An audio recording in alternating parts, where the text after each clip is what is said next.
کیا اور پہاڑ پر چڑھنے لگے کہ وہاں دشمنوں کا پہنچنا آسان نہ تھا۔ ابو عامر اوسی نے پہاڑ کے دامن میں کچھ گڑھے کھود رکھے تھے کہ مسلمان پھسل پھسل کر اس میں جا پڑے۔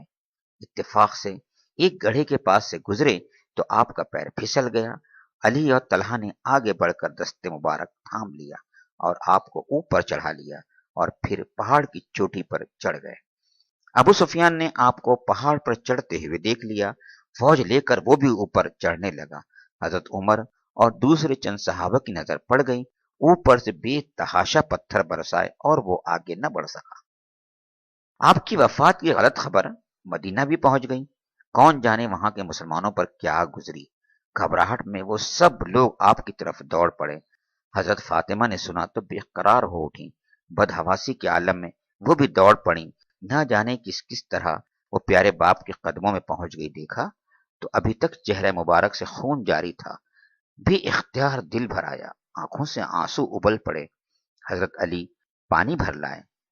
پیاری بیٹی پانی سے باپ کے زخم دھونے لگی۔ بہت دھویا لیکن خون نہ تھما۔ آخری چٹائی کا ایک ٹکڑا جلایا اور زخم پر رکھ دیا، خون فوراً تھم گیا۔ پیارے نبی صلی اللہ علیہ وسلم کا ایک کٹر دشمن تھا، ابی بن خلف۔ اس کو معلوم ہوا محمد تو ابھی زندہ ہیں، غصے سے بے تاب ہو گیا۔ ننگی تلوار ہاتھ میں لی، کچھ ساتھیوں کو ساتھ لیا اور آپ کی طرف دوڑا۔ وہ غصے سے چیخ رہا تھا، محمد کہاں ہے؟ اگر وہ بچ گیا تو مجھ پہ جینا حرام۔ قریب ہوا تو آپ نے ایک ساتھی سے نیزہ لیا اور اس کے حلق میں ذرا سا کونچ دیا۔ آپ کا کونچنا تھا کہ اس کے پورے بدن میں آگ لگ گئی۔ اسی وقت وہ چیختا چلاتا واپس آیا اور تڑپ تڑپ کر مر گیا۔ اس لڑائی میں 70 مسلمان شہید ہوئے۔ شہید ہونے والوں میں کئی ایسے جانثار تھے جو اپنی مثال آپ تھے۔ انہی لوگوں میں شیر خدا حضرت حمزہ بھی تھے۔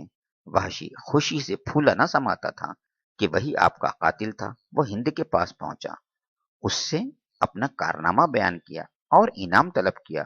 اس نے کہا، میں نے حمزہ کو مار دیا، اب آپ مجھے کیا انعام دیں گی؟ ہندا بولی، تجھے میں اپنا یہ قیمتی ہار دوں گی، ذرا یہ تو بتا وہ ہے کہاں؟ وحشی ہند کو اپنے ساتھ لے گیا، اسے حضرت حمزہ کی لاش دکھائی۔ ہند کا کلیجہ تو کھول ہی رہا تھا، دیکھتے ہی غصے سے بے قابو ہو گئی۔ جھک کر حضرت حمزہ کا پیٹ چاک کیا، اس میں سے ان کا جگر نکالا اور بے دردی سے لگی چبانے کہ کلیجے کی آگ ٹھنڈی ہو، مگر اسے وہ نگل نہ سکی، مجبوراً اگل دینا پڑا۔ اب اس نے گلے سے ہار اتار کر وحشی کو دے دیا۔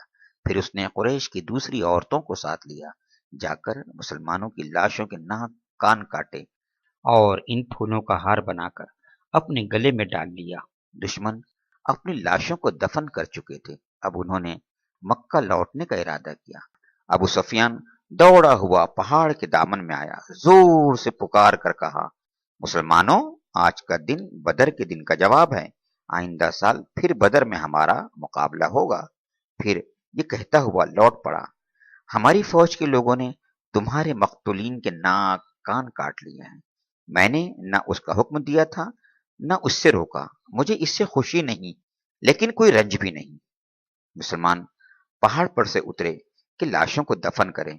پیارے نبی صلی اللہ علیہ وسلم کی نظر حضرت حمزہ پر پڑی، جسم کے ٹکڑے بکھرے پڑے تھے، بے اختیار آنکھوں سے آنسو جاری ہو گئے، اس قدر بہے کہ ریش مبارک تر ہو گئی۔ اس وقت آپ کی زبان سے یہ درد بھرے الفاظ سنے گئے، اف، میری آنکھوں نے ایسا دردناک منظر کبھی نہ دیکھا۔